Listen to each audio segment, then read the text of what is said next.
पहिलं पाऊल जे आहे ते आपण पार पाडलं. अजून खूप पावलं आहेत 15 तारखेपर्यंत.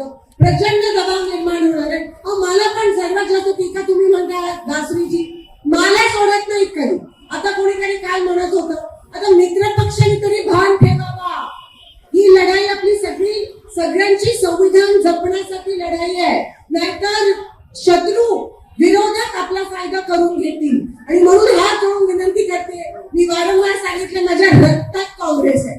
काँग्रेसने सांगितलं करून जावं माझ्या रक्तात माझा जीव आणि प्राण दिले संविधानासाठी आणि देशाला द्यायला तयार आहे. आणि म्हणून ह्या पद्धतीची हात जोडून विनंती करते, दिशाभूल करू नका, कारण का ह्याचा फायदा विरोधक कुठेतरी करून घेईल.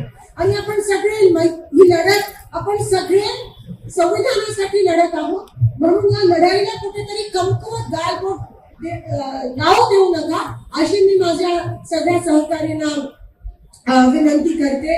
एवढंच या ठिकाणी आज मी बोलते. आज आपण सगळे एकत्रित आहोत.